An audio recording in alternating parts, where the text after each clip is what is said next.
Okay, we are recording. Hey, friends. So today I want to take a minute and share a little bit about what I'm learning about right now. And I want to share with you this quote that really stood out to me that I was just like, it paints a really good picture of what we do in our lives when we don't take time to figure out what is going on up here. So let me read you this quote. This is from Brooke Castillo, Life Coach School. I've been in her self-coaching scholars program for 6 months. And so this month we are working on organizing your life and your mind. And here's a quote that she says. So, indulging in confusion is like having too much dirt in our homes. It keeps us coughing and upset and not taking action to change it. Okay, indulging in confusion. Another word for confusion is overwhelm. If you're a busy mom, and it just feels like kind of like in society in general lately, it just is like this go, go, go, go, go crazy. And so confusion and overwhelm are not serving you. They're basically like having too much dirt in your house. That's what's happening up in your brain. And then, of course, you're not able to make clear-headed decisions about what you're moving forward with. It keeps us coughing and upset and not taking action to change it. So when we are in overwhelm and when we are just spiraling and spinning in our thoughts and we're not able to download them and actually figure out go to the root of what is actually bothering you, you're going to end up just in the same cycle and not actually moving forward. I'm hearing my dog get into something and I'm like, I don't know what he's doing. So that's why this was so profound for me. And she kind of alluded to the idea of like dishes in the sink are not a problem in and of themselves, right? Like they're not disgusting, they're just dishes. But what happens when you don't clear the dishes out, and if you were to let that like just stay there for a week, then it's going to start to get gross and it's going to start to get disgusting, and you're not going to actually be able to think about what else is going on because that is going to be like all consuming. It's like, we got to figure out how to like deal with this. And it might even seem like a bigger problem, because it kind of is a bigger problem, right? Once the gunk starts growing and then the smell and all that, than if you had just done the dishes the night that it had happened. So, and I'm not saying do your dishes, whatever, but it's kind of, our outside, maybe I am, because our outside actually is a reflection of our inside. I've been on a year-long journey of learning to like declutter the house and actually like admitting that I care about it, because it does actually give me more space up here for my life when things are actually more in order. So the idea of your thoughts, if you don't get them out, so dealing with your thoughts in your head is not going to work. You need to get your thoughts out on paper, or you need to work with a coach like myself or someone else that you are already working with, or a counselor. Good places to get your thoughts out. Friends work too, as long as you actually feel like you're identifying them and you also are learning the skill to listen in on your thoughts, right? Learning to pay attention to what you're thinking is like life-changing. So what you would do is, if you're trying to like deal with this confusion or overwhelm, write down your thoughts. Just get everything out on paper and notice like what you're thinking, because if you follow the model, which is also taught by Brooke, and I use a lot with my coaching, and I'll even link another blog post that I did, you have circumstances in our life, and circumstances are always neutral. And then we have thoughts about those circumstances, which create feelings in our body, vibrations in our body, which we take action upon, which then create the results of our lives. So these thoughts that are creating the overwhelm, we have to identify them. And once we identify them, we don't try to handle them all at once, right? Like it's like if you were like looking at the sink and it was like overflowing and piling everywhere, you would have to kind of like get some out of the sink and just sit them there and be like, okay, where am I going to start? That's like doing a thought download.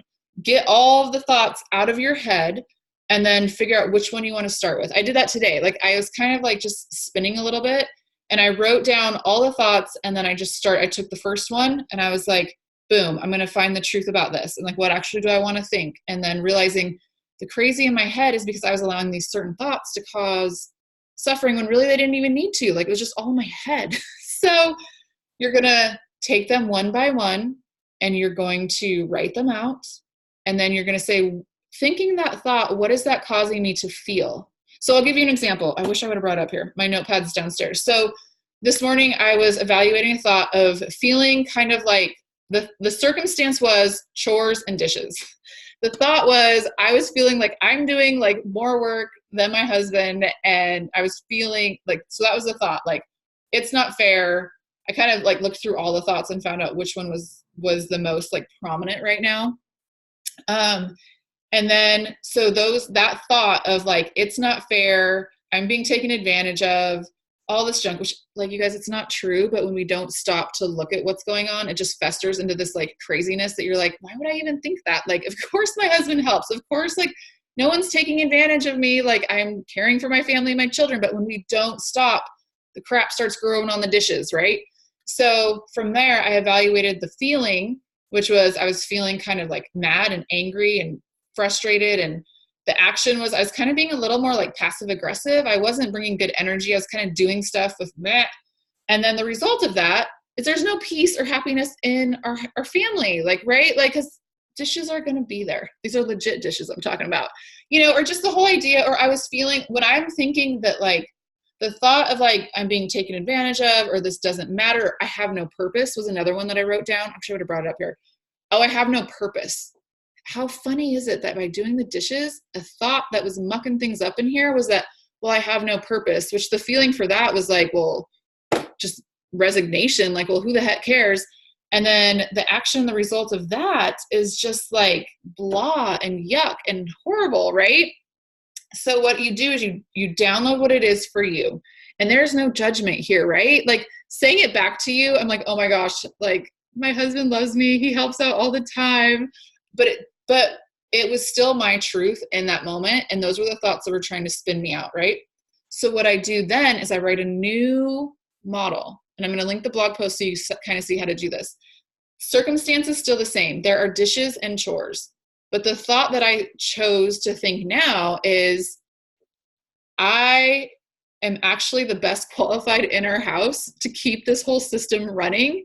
I am more of a consistent systems kind of person than my husband is. And so this is actually an area where I excel, right? And the other thought was that I thought I could grab on. You have to play with a couple thoughts and see which one finally grabs you. One thought was like, I can actually, I'm teaching my children responsibility. Because it's not just me doing the dishes, it was me kind of enforcing chores that was making me feel like, oh my gosh, like this is crazy. The feeling of me actually thinking like I am teaching my children responsibility is motivated, empowering, and it feels like I have a purpose. And then the action I take from there is I actually do it without complaining, without weirdness, and I actually feel this like energy. And the result is I feel like I have a purpose, which was the thought that was causing me pain was like just doing the dishes and the whatever every night, feeling like, oh my gosh, my life is pointless. Like I have no purpose. So it sounds crazy, but I'm just letting you in, but this is why we work through these things so that I could just reframe that thought because I get to choose what I want. But here's the deal. If I didn't take the time to evaluate that thought, it would have festered and grown and I could have become resentful. I could have been like, being passive aggressive with my husband and then even the children. Because I'm just like, all I do is try to do this for you guys.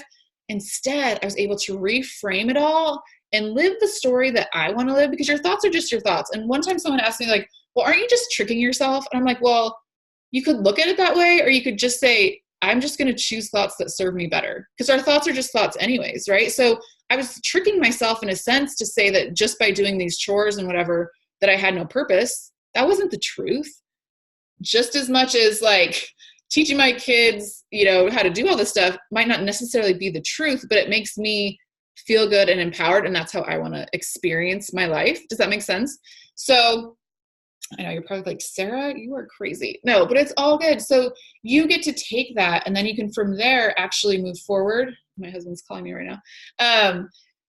To find more peace in your life wherever that would be. So go through and then write the new model that you want. Maybe you don't know the new thought yet, but you have a new feeling. Like maybe you're feeling angry and you want to feel peace. Okay. Then from there, you change your feeling line from angry to peaceful and you go up. What thoughts do I actually need to think right now to be peaceful? So for me, if I'm feeling angry about the dishes and the chores and just the nightly, the reality of life, the beauty of life and at the end of the day, if I don't want to feel angry, I want to feel peaceful, I need to think, wow, if I do the dishes tonight, then tomorrow when the kids are at school, I already have a clean house. If I teach my kids to do their chores now, then down the road, we have less drama. Like, you know what I mean? Like I think about my oldest, like he's been doing his laundry for like 3 or 4 years and he'll be 14 this month. Like, so those are the steps that could create more peace. And from a peaceful place, my actions and my results will change as well. So that's what I want to give to you today, why going into what's in your head is so important. And one time somebody was even like, how does it work with like life coaching? Like, what's the point? How does it? And obviously there's certain times where you're actually going in for a certain task. You have a thing you're working on or a season, but sometimes it's simply having a space created for you to download everything that's going on here so you can actually be like, oh, right. Like, I want to make a new story or actually see it clearly. Okay. Indulging in confusion is like having too much dirt in our homes. It keeps us coughing and upset and not taking action to change it. So I encourage you today to look at your thoughts and to deal with your thoughts so that they don't become like a nasty dish, a sink full of dishes that are like disgusting and you don't even want to come near it, because this is your brain and that's what creates your life. Okay. All right. I will talk to you later.